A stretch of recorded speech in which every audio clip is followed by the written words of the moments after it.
Hello, folks. Excellent connecting with you again and speak with you on a very, very interesting topic. I'll start with the usual saying of mine.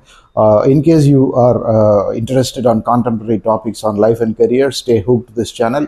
You might want to consider subscribing to this channel and probably put a like to this video if you find it good after watching it till the end.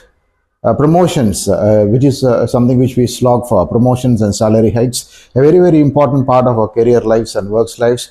And end of the day, if you're probably giving it our best and even more than that to display our professional skills and professional standing and deliver excellently at work, it is only with one expectation. That expectation is that all of us want to grow in our careers. And how do we grow in our careers? Two facets. One is by way of promotions, by way of getting into a better roles, larger span of control. But the second is probably the most important and probably more measurable and tangible way, a salary hike.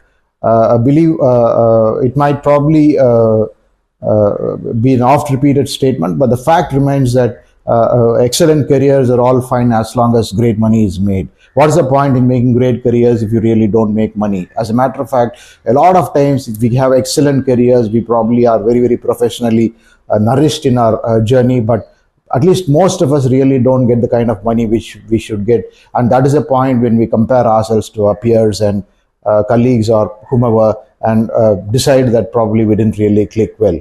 That besides, there are a lot of factors which play a role in terms of how salary hikes are given, how salary hikes are obtained, but we'll only limit ourselves to the professional side.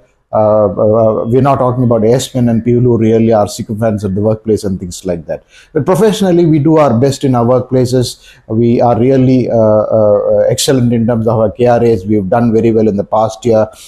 As a matter of fact, while on the discussions in terms of performance improvement plans or the performance appraisal forms which we have in many of these Indian organizations, our immediate reporting boss also tells us that we will probably for sure get a promotion and also a salary hike. And we go by that, we trust that, and we probably assume that we'll be promoted.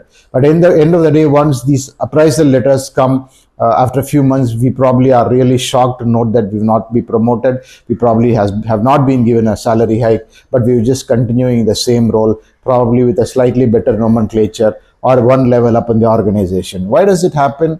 Why does it happen despite the fact that the boss whom we are reporting to had promised us that we will get a salary hike and we will also get a better role?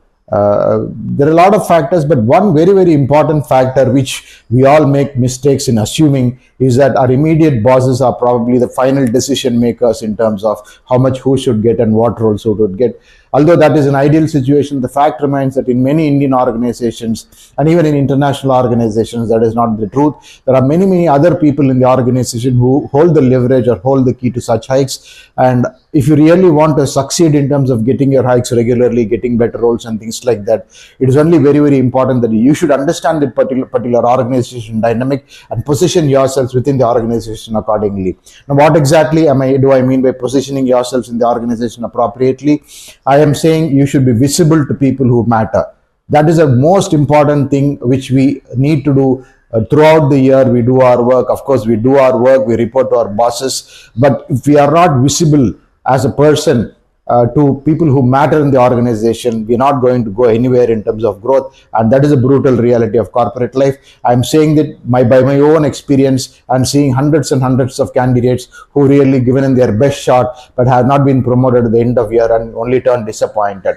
The only reason is they completely have been dependent blindly on their immediate boss in the hierarchy, and they not really have kept their ears and eyes wide open to see who else matters in the organization. Now, it doesn't require a lot of research. You probably have to understand your organizational dynamics. Once you work in the organization for a few months, you know who matters in the organization.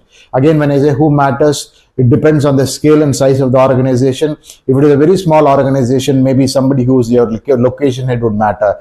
If it is, in some cases, the HR head probably also has immense control over all the functional heads, and the HR head is really pulling the shots in terms of who exactly gets what, and he decides it based on his perception. And this is very, very important. A lot of times in life, the results are not because of what we are, but the results are because how we are perceived, and that is where personal branding matters. Again, I'm not getting into things like a larger gamut of personal branding to the whole world and things like that. No, not really. I'm only here bothered about how you are branding yourselves within the organization. And when I say how you are branding yourselves within the organization, this is clearly for those who matter in the organization. It could be 3-4 people in the organization. Like I said, it could be a HR head. If you are working in a large multinational organization, it could be the vice president who's responsible for the location, or it could be one of the directors who's holding a responsibility for the location.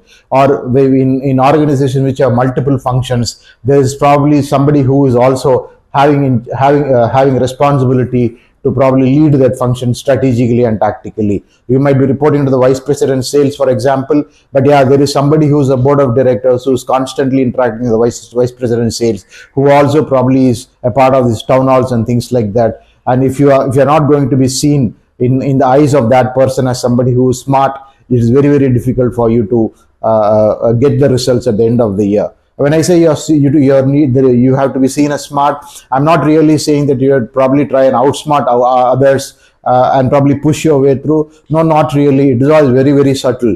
You have this company town halls, you have informal meetings with the organization, you have formal meetings with the organization. In all these places, you'll really see the dynamics of that particular location or even your organization. You'll probably clearly see who matters in the organization in terms of decision. If you are seeing someone who your boss is constantly interacting with, reporting professionally, and probably is someone who your boss is looking up to, irrespective of the hierarchy, irrespective of the titles, then that is the person who really is going to pull the shots in terms of cross-functional teams and in terms of your own team. Your boss is looking up to that person in the board of directors. Your boss is looking up to somebody else in another function very, very often, and that person is probably is in close proximity to the management of the organization. It is that person who is going to decide finally as to who will get what. Yeah, it might sound very, very unprofessional, but the fact remains that a lot of Indian organizations are run like this. Forget Indian organizations, international organizations who have multiple locations in India really also work like this. For example, if you are in a technology consulting firm which is headquartered in Atlanta, United States, but they have offices in Hyderabad, Gurgaon, Chennai and Bangalore, and if you are in the Bangalore office of that particular organization, end of the day, who matters in terms of the decision making, at least as far as hikes and monetary hikes are concerned, is the person who will be the location head. This location head will have immense clout in terms of who gets what in that entire location. Yeah, it could be a large team there, and it will probably be very difficult for us to think that a location head can really hold his decision for such a large number of people. But yes, it is not that they'll decide on everyone, but if they choose about 10 people, 15 people whom they see as very smart and whom they hold potential in the location, for sure they'll push that those persons will be rewarded appropriately. And it is those kind of nudges to your immediate functional boss that matter in giving you a hike. I'm only trying to illustrate hypothetically as to how the dynamics could work. These dynamics could work in many, many ways, and it is for your own it is in your own interest that you probably keep your eyes and ears open in terms of how the dynamics are evolving in your organization.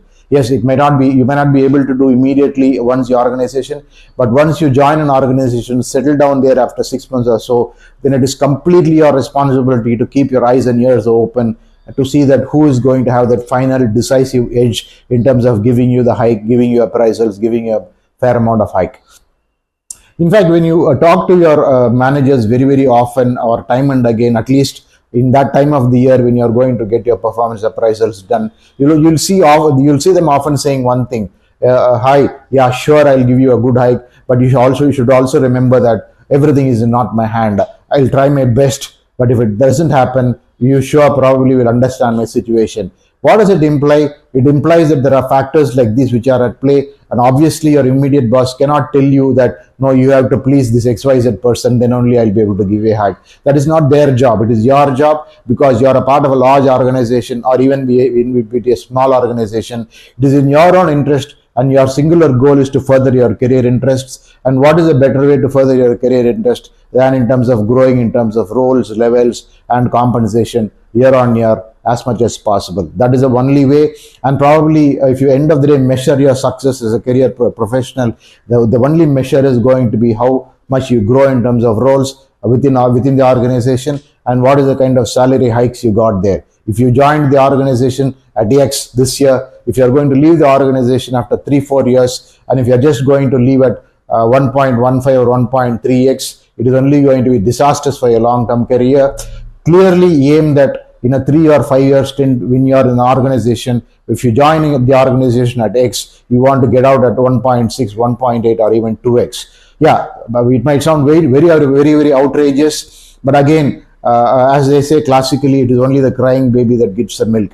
And there are people who ask for 40-50% hikes and get 30% hike. Even when you ask for the hike, if you probably underrate yourselves and ask only for 12%, 15%, you're only going to get 6 or 7%, and that is only as much as the inflation or even lesser than the inflation. And even those minimal paltry hikes are only going to be decided with a nudge for this invisible person whom you need to really find out and please, not please directly, but indirectly you have to be in the good books of that person. In any location, as I keep saying, if there are 300, 400 people in any organization, there are about 5-6 guys who will stand out and be very visible in a number of things. When I say visible, this could be in the way they communicate in meetings, the way they communicate in gatherings, the way they carry themselves with extreme confidence in meetings. At the same time, they are not very pushy, but they are assertive and they've got a kind of aura around themselves. And this aura is going to really give them the hike which they want by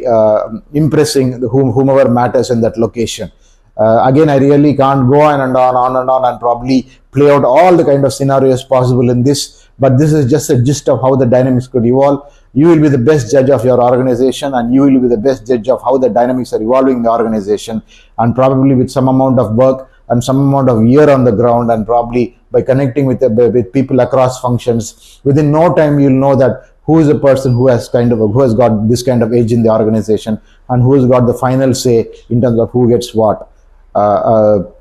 I'm sure this video has been very informative because I often get to see a very lot of people who get very disappointed that despite their best of efforts, they've really not got what they deserve, and even despite a promise from the immediate boss, they've not got what they want. The only bottom line in all is that they've not been visible to the right people in the organization, and unless otherwise you work very hard in terms of being visible to these people who matter in the organization, you will not get anywhere. And with just a certain amount of visibility, even if your performance is probably not exceptionally well, you for sure will get ahead in terms of career advancement with both money and roles. That is the gist of the this particular podcast. I'm sure it has been informative to you in terms of understanding how corporate dynamics works. I'll see you soon in another video. In case you found this very useful, which I think it will be, kindly share it with your friends, peers, and in your network. Thank you. I'll see you soon with another video. Thanks a lot for your time.